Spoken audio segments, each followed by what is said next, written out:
दोस्तों स्वागत है the United Pole YouTube channel, जहां पर हम लोग मैनचेस्टर यूनाइटेड रिलेटेड न्यूज़ के बारे में बात करते हैं। आंद्रे ओनाना काफ़ी क्रिटिसाइज्ड, काफ़ी analysed player for the wrong and the right reasons. उनको ऐसा कहा जा रहा है कि Amorim is not interested in keeping him at United in the next season. He sees him as a signing of Erik ten Hag. और Amorim का जो पेक्यूलर सिस्टम है 3-4-3, वहाँ पर गोल साधारण का काफ़ी एक एबनॉर्मल इंपॉर्टेंस है, ऐसा कहेंगे।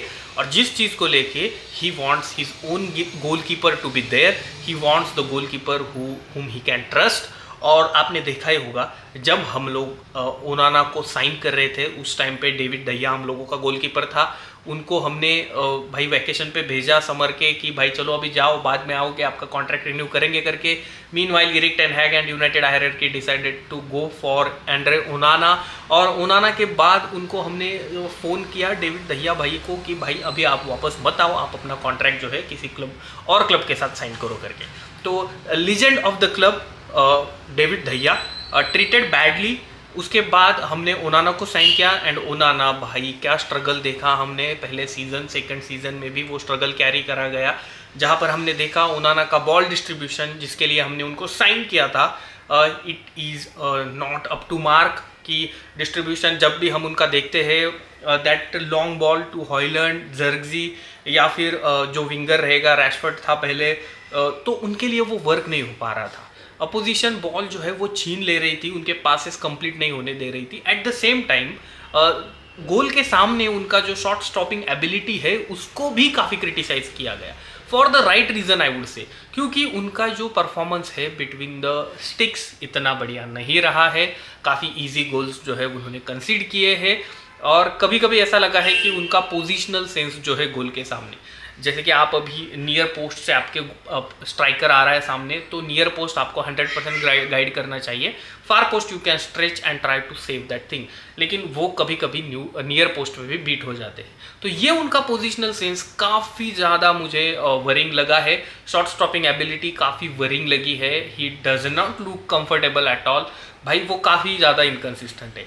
एक दो मैच अच्छा खेल जाता है, उसके बाद हमने देखा है वो स्ट्रगल फिर से चालू हो जाता है। एंड आई थिंक कहीं ना कहीं देखो, ओनाना को आप रखो ना रखो, उसे एज सच वो इम्पॉर्टेंट फैक्ट नहीं है। यहाँ पर इम्पॉर्टेंट फैक्ट ये है कि एमोरिम की सिस्टम जो है उसमें कौन सा ऐसा गोलकीपर है जो सीमलेसली फिट हो जाएगा।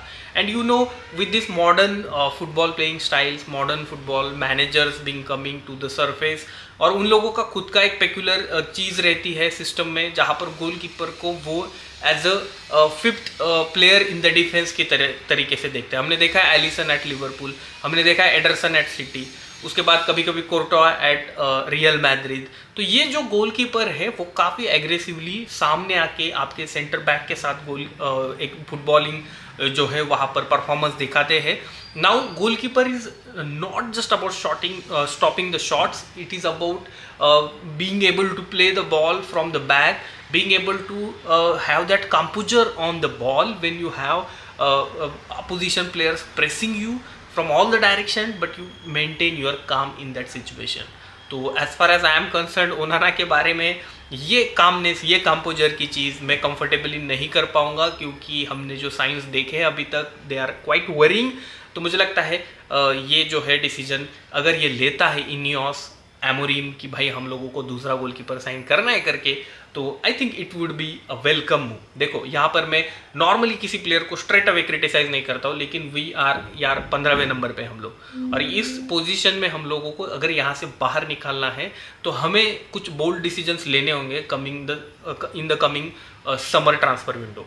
अगर हम लोगों को ओनाना को हकाल देना है तो भाई उनको एग्जिट डोर दिखा दो, लेकिन for the financial reasons only I think we would not be able to move him on.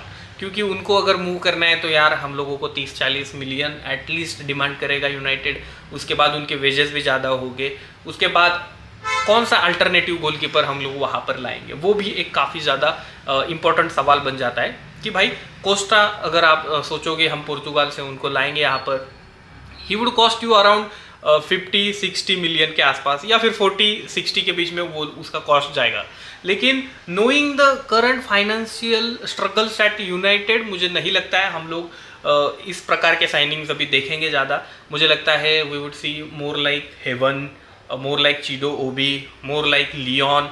ये जो यंग प्लेयर्स हैं जिनको हम लोग 5 मिलियन 10 मिलियन में साइन करके ला रहे हैं यूनाइटेड में, इस प्रकार के साइनिंग हम लोगों को ज़्यादा देखने को मिलेगी। And I think it is correct up to some extent. लेकिन ओनाना के रिगार्डिंग अगर हम फाइनेंशियली उनको रिमूव नहीं कर पा रहे तो we definitely need a upcoming young goalkeeper who would slowly but steadily dislodge the